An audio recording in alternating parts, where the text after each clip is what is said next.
What's up, guys? This is Chris Albert with Getting Shredded. Taking you through my leg workout here at Redlands 24-hour fitness gym. Big thing with the front squat. Start off with front squats. Look at my upper body position. My elbows are forward and they're not moving. I'm not pointing them down at the ground. I'm pointing them straight in front of me. That's a huge thing. This exercise is core and legs. You need to keep that up if you're going to come into a sustainable position to do that lift. And I recommend doing this either Olympic style or the version with the straps, where you have your elbows in front of you and you're holding onto your wrist straps that are hanging off the bar. I don't recommend doing it with your arms folded or anything like that, because that causes the musculature of the back to become uneven and you're not getting any back support. With the Olympic style, you're getting complete back support. You're working your lats, you're working your middle back, and you're really working your legs. If you get it right, you're going to be able to do more weight like this. It's going to take a little bit of flexibility development for a lot of you in order to do this. If you don't have the flexibility, then absolutely use the straps and hold on to those. But that folded arm version, I really do not think is good at all. Again, with 225, keep my elbows forward, using those lats to keep that weight up. I actually got a PR today with this, with 315. I've been working on this for a while. I had not been able to get more than 3 reps with it, and I actually got 5 today.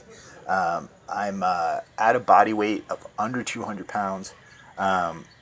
Really been working on this all winter, and I'm leaning up right now.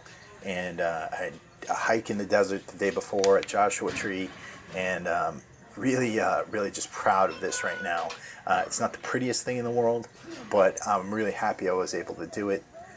Again, trying to keep those elbows up as high as possible. You notice I dip forward, and that actually puts me into a really bad position right there. And I almost lost the weight. Really gotta keep your back as straight as possible and try and get through that lift. Otherwise, you're putting your wrist through a whole lot of pain. Other things here. One of the things you'll notice is, again, I'm wearing Olympic lifting shoes. Shauna's wearing high-heeled shoes. She's got a pair of Adidas Samoas on. You really need to be pushing through your heels on this. You can't have your weight moving forward or anything like that. You really need to be able to sit back onto your hindquarters and get this lift done. Now, one thing I want you to notice about this workout is that I'm doing a strength component, and I will be doing a volume component as well. And there's a lot of debate out there right now about whether or not volume training works or anything like that. And what I can tell you is this. I've been a power lifter. I've been a bodybuilder.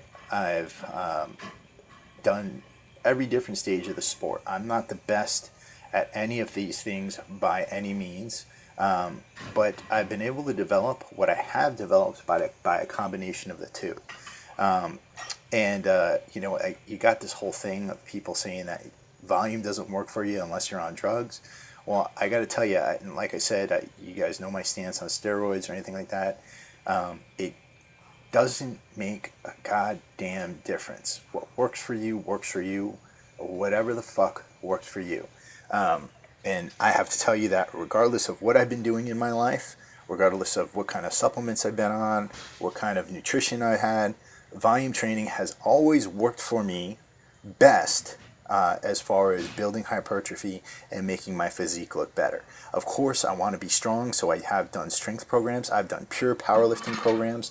I've competed in powerlifting, and when I competed in powerlifting, I got strong, but my physique went to shit when I neglected my volume training. Now, some of the best powerlifting programs out there, like Brandon Lilly's Cube Method, like the Westside Conjugate System, they include lots of volume. Now, granted, those are advanced programs, and if you are a youngster and you're just starting out in your first year, second year, by all means, stick with the 5-3-1, stick with the push-pull routines. But if you're advanced and you've been doing this for a few years and you're finding your gains are not there and you've only done strength, then you should really give volume a try, because it will help you. Don't neglect the strength, because you're going to need to be pushing some weight, but the volume will help you to grow. worked our way into Romanian deadlifts here, and one thing I want to emphasize about this exercise is that I'm pushing my hips back. I'm not necessarily bending over.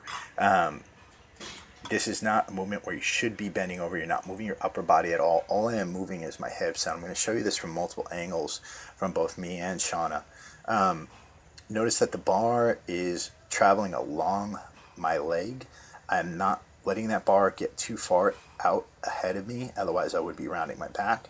I'm trying to keep myself as tight as possible, really trying to focus on those hamstrings. It's a great exercise for developing those upper hamstrings right near the glute hamstring tie-in.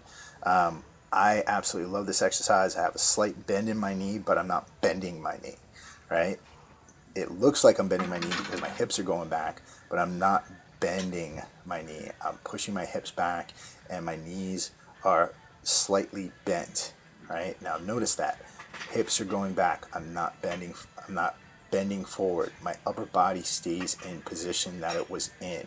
Another thing I want to emphasize to you, and it's a mistake I'm actually making quite a bit here that you can see on camera, is that your head should be neutral like that. You shouldn't be cranking your neck back and gazing forward or anything like that, like I just did there.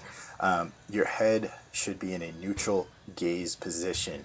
Otherwise, you put yourself at risk to injure your neck and things like that.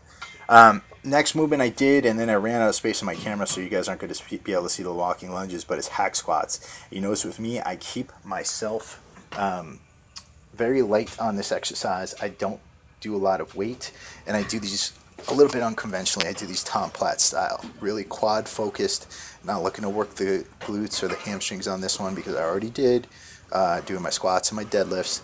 I am coming forward with my knees over my toes, and that's why you want to keep this weight very light, otherwise you're going to snap some shit up in your knees. Keep my feet at almost the bottom of that plate, squeezing at the top. That's about it. If you guys got questions for me, hit me up at gettingtoshredded@gmail.com. I'm always available. You guys want to see anything else here, you let me know. You got questions about specific movements or anything like that, I'll try to do a review of it. Talk to y'all guys later. You guys later. Peace out.